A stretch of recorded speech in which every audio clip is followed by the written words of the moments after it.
And then how can you justify then that oil is not the driving force? And you look at Somalia, there is nothing, so we abandon it. I'm not sure if you've heard of the LOGCAP program. It's the Logistics Civilian Augmentation Program. This is the main program that employs contractors in Iraq. The government said, let's see if using contractors is more feasible and more cost-effective than having this huge logistical infrastructure. Who did they hire to do that report? Kellogg Brown and Root. Kellogg Brown and Root, of course, came back and said it's very cost-effective to use contractors instead of having this huge logistical infrastructure.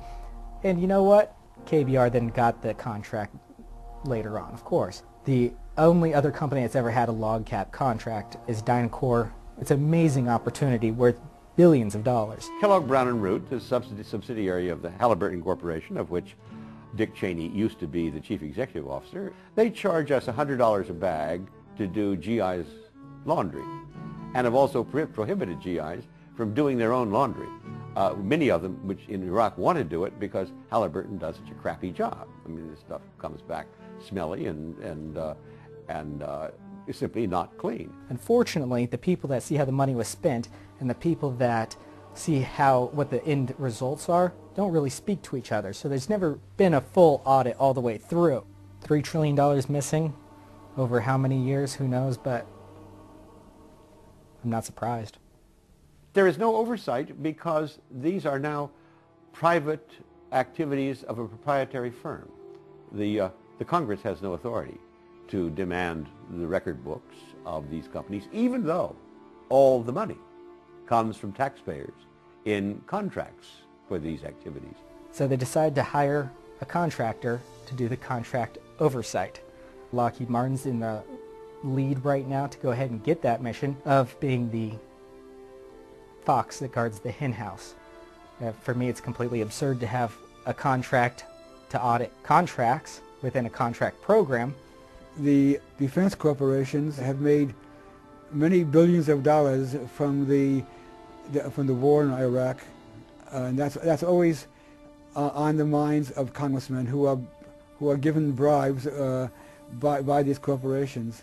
It's simply malpractice, crime, embezzlement, trust violation to have uniformed military officers and executives of the Lockheed Martin Company or the Boeing Aerospace Company stand up in Congress and tell them, we'll have for you in 15 years a national missile defense that can take out, so-called, an incoming threatening missile. We know that it is.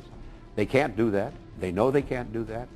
We're sitting here in the 50th District of California for this interview.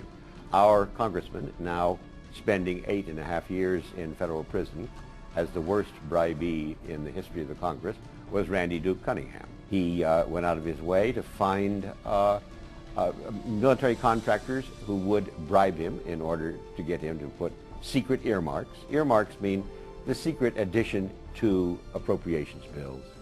He was on both the Appropriations Committee and the Intelligence Committee for things that the government didn't ask for, didn't want. It's almost impossible to follow them. He even had a little schedule of what it will cost you in the way of bribes for the amount of federal contract that you will get to build this useless project. People have got to learn what racketeering has gone on. The congressmen are complicit in it because they want the money spent for jobs and things of this sort.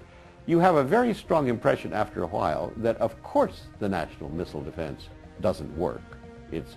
Too many of the tests have been basically rigged. But that isn't the issue. They don't expect it to work.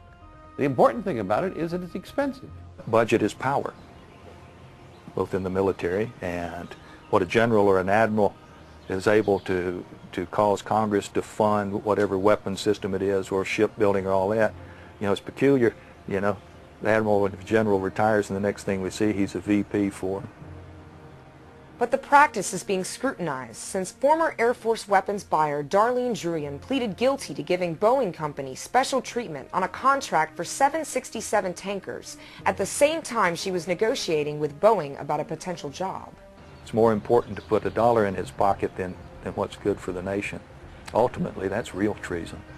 The only reason we had a massive military was to combat this, what we thought was a massive Soviet threat, which in fact wasn't. But okay, so that's over with. So you would have expected to see huge reductions in Cold War weapon systems, but not a single old weapon system died. Okay, and I'm looking at it from my perspective. Guys in the Vietnam era saw the same thing from World War II weapons. No weapon systems are ever shut off. The United States has retained the character of an institutionalized war economy directed by corporate executives in collusion with the military industry.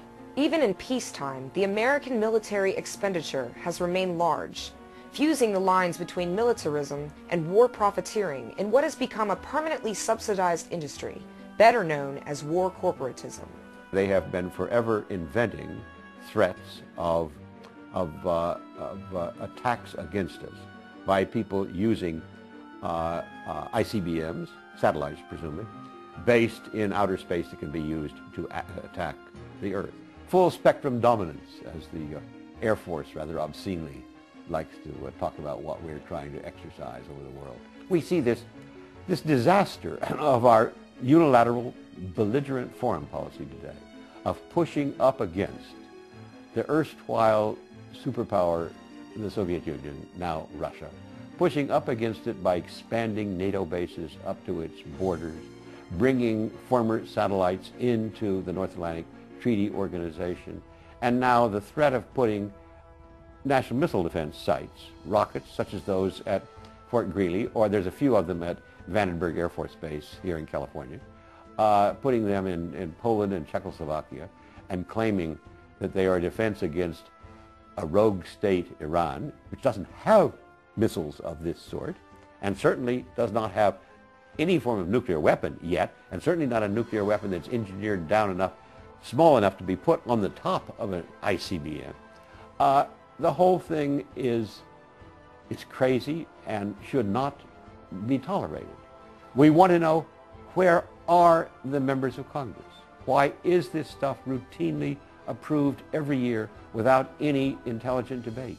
Do the people really think that they are more secure to have these missiles buried in Alaska that have never once worked properly?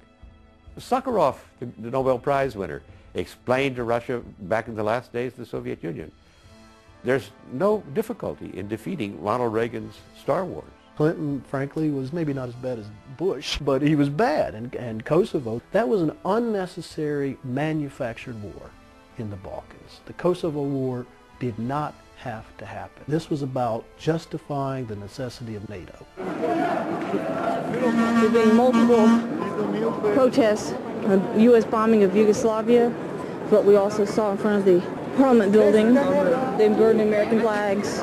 The police are everywhere. NATO is an anachronism. It's a Cold War organization. There's no reason for NATO anymore.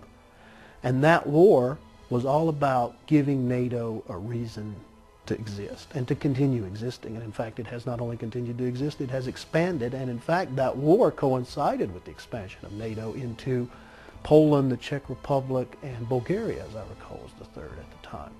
And what expansion means, by the way, is before you can join NATO, you have to bring your military forces up to a minimal level of readiness, which means, of course, you have to expand your military, you have to buy all sorts of new weaponry. Well, guess who they have to buy that weaponry from? Primarily the United States, also Great Britain, France to a lesser degree. It's part of this whole monstrosity known as the military-industrial defense complex. In December 2001, under Bush, the United States officially withdrew from the 1972